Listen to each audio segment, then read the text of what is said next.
നമസ്കാരം. ഈയടുത്ത് ഞാൻ വായിച്ചിട്ടുള്ള പുസ്തകങ്ങളിൽ എന്നെ ഏറെ സ്വാധീനിച്ചിട്ടുള്ള ഒന്നാണ് ദൈവം ഒളിവിൽ പോയ നാളുകൾ എന്ന യാത്രാ അനുഭവം. കേരളത്തിൽ ചുരുക്കംപ്പെട്ട ചില ചലച്ചിത്ര പ്രതിഭകളിൽ ഒരാളായ വിധു വിൻസെന്റിന്റെ ജർമ്മൻ യാത്രാനുഭവമാണ് ഈ പുസ്തകം. മറ്റു പുസ്തകങ്ങളിൽ നിന്ന് ഈ യാത്രാനുഭവത്തെ വ്യത്യസ്തമാക്കുന്നത് കുത്തിനിറച്ച അക്ഷരങ്ങളില്ല എന്നു തന്നെയാണ്. മാത്രമല്ല, തൻ്റെ കണ്ടുമുട്ടലുകളും യാത്രകളും സ്വയം വരച്ച ചിത്രങ്ങളായി വിധു ആവിഷ്കരിച്ചിരിക്കുന്നു.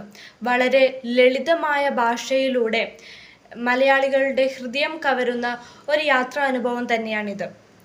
പ്രാചീന കാലത്തെ ജനങ്ങളെ കിടുകിടാ വിറപ്പിച്ച നഗരമാണ് ജർമ്മനി.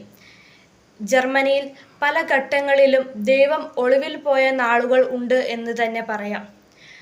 ഫാസിസ്റ്റ് ഭരണകൂടവും ആ ഭരണകൂടത്തിൻ്റെ കീഴിൽ ഒരുപാട് പ്രതിസന്ധികൾ അനുഭവിച്ച ജനങ്ങളെയും വിധു ഈ യാത്രാനുഭവത്തിലൂടെ വരച്ചു കാട്ടുന്നു.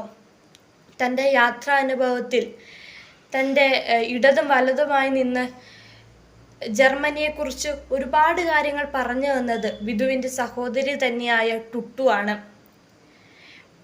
ജർമ്മനിയിലെ പല പ്രശസ്ത സ്ഥലങ്ങളും വിധു സന്ദർശിക്കുകയും അവിടെ വിധുവിനുണ്ടായിട്ടുള്ള അനുഭവങ്ങൾ പങ്കുവയ്ക്കുമ്പോൾ അത് നമ്മുടെ തന്നെ അനുഭവമായി മാറുകയും ചെയ്യുന്നു.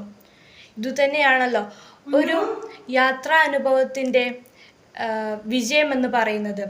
ജർമ്മനിയിലൂടെ ഞാൻ ഒരു വായനക്കാരൻ യാത്ര ചെയ്ത അനുഭൂതിയാണ് ഈ വായന അനുഭവം പകർന്നു നൽകുന്നത്.